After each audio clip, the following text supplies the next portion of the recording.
ఓం నమో నారసింహాయ. 28వ తారీఖున అనగా రేపు జరిగేటటువంటి గిరి ప్రదక్షిణకి సంబంధించి అన్ని ఏర్పాట్లు పూర్తయ్యాయి. రేపు ఈ గిరి ప్రదక్షిణ తొలిపావంచ నుంచి భక్తులు మొదలుపెట్టి అక్కడ స్వామివారిని దర్శనం చేసి కొబ్బరికాయ కొట్టి అక్కడ నుంచి సుమారు 32 కిలోమీటర్ల మేర ప్రదక్షిణ చేసి తిరిగి స్వామివారి దగ్గర చేరుకునేటటువంటి సంప్రదాయం. ఇందులో సుమారు 6 నుంచి 8 లక్షల వరకు భక్తులు పాల్గొంటారని అంచనా. వారందరికీ వివిధ స్థాయిల్లో సేవలు చేయడానికి 28 సేవా కేంద్రాలు, అంటే ప్రతి కిలోమీటర్ ఒక చొప్పున సేవా కేంద్రాన్ని ఏర్పాటు చేసి అందులో medical facility, drinking water facility, అదేవిధంగా ఇతర సిబ్బంది సేవలు చేయడానికి పెట్టడం జరిగింది. అలాగే ఎక్కడ ఎటువంటి ఇబ్బందులు వచ్చినా వాటిని పరిష్కరించడానికి ప్రతి 4 నుంచి 5 కిలోమీటర్లకి ఒక కంట్రోల్ రూమ్ ఏర్పాటు చేయడం జరిగింది. అదేవిధంగా జిల్లా స్థాయిలో కూడా ఒక కంట్రోల్ రూమ్ ఏర్పాటు చేయడం జరిగింది. వీటి ద్వారా ప్రజలకి, ముఖ్యంగా భక్తులకి ఎక్కడ ఎటువంటి ఇబ్బందులు కలిగినా వెంటనే రెస్పాండ్ అయ్యే వారికి సేవ అందించడానికి జిల్లా యంత్రాంగం అలాగే దేవాదాయ శాఖ పూర్తి స్థాయిలో ఏర్పాట్లన్నీ చేయడం జరిగింది.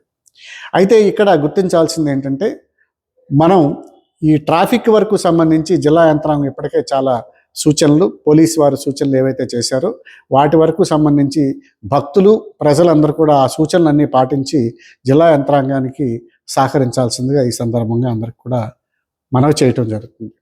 శ్రీకాకుళం, విజయనగరం నుంచి వచ్చే వాళ్ళకి, అదేవిధంగా అటు అనకాపల్లి అటు నుంచి వచ్చే వాళ్ళకి, అలాగే సిటీలో తిరిగే వాళ్ళకి ముఖ్యంగా చాలా సూచనలు ఇప్పటికే పోలీసు వారు, జిల్లా యంత్రాంగం చేశారు.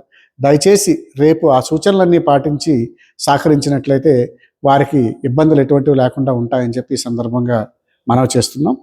అలాగే భక్తులందరికీ అందరూ తొలిపావంచ వరకు వచ్చేటటువంటి అవసరం లేకుండా 4 నమూనా ఆలయాలను కూడా పెట్టడం జరుగుతుంది. అది ఒకటి మన సెకండ్ ఘాట్ రోడ్డు, అంటే హనుమంతవాక నుంచి మన సింహాచలం వచ్చే దారిలో సెకండ్ ఘాట్ రోడ్డు ఉంది. సెకండ్ ఘాట్ రోడ్డు దగ్గర, అదేవిధంగా అదే రూట్లో మన సూర్యనారాయణ స్వామి విగ్రహం దగ్గర, అలాగే సీతమ్మ దారిలో అల్లూరు సీతారామరాజు యొక్క విగ్రహం దగ్గరలో, అలాగే గోపాలపట్నం దగ్గర బంకు దగ్గర కూడా నమూనా ఆలయాన్ని పెట్టాం. భక్తులు తొలిపావంచ వరకు రానక్కర్లేకుండా అక్కడే వారి స్వామివారిని దర్శనం చేసుకుని కొబ్బరికాయ కొట్టి వారి యొక్క గిరి ప్రదక్షిణ కార్యక్రమాన్ని పూర్తిగా చేసుకునే ఏర్పాట్లు చేయడం జరుగుతుంది. కాబట్టి భక్తులు ఈ సౌకర్యాన్ని అందరూ వినియోగించుకోవాల్సిందిగా అందరికి కూడా ఈ సందర్భంగా మనం చేస్తున్నాం.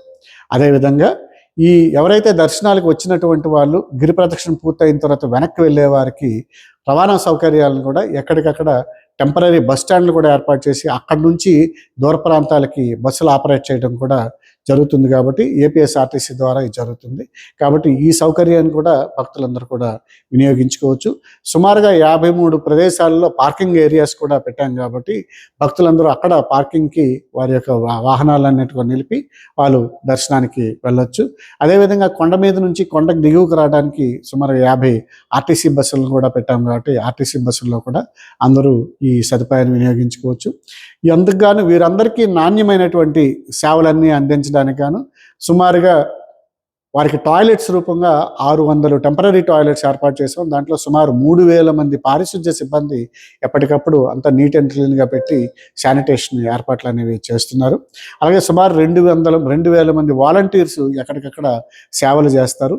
50 మంది ఎన్జిఓస్ వెళ్ళేటటువంటి భక్తులకి మంచినీరు కానీ, మజ్జిగ కానీ, ఇతర తిండి పదార్థాలు, పండ్లు అన్ని కూడా వాళ్ళు ఏర్పాటు చేసి వారి ద్వారా సేవలు అందించడం జరుగుతుంది. అలాగే సుమారు 4,000 మంది పోలీసు సిబ్బంది కూడా ఎక్కడికక్కడ భక్తులందరికీ ఎటువంటి ఇబ్బందులు లేకుండా వాళ్ళు రక్షణగా ఉంటారు.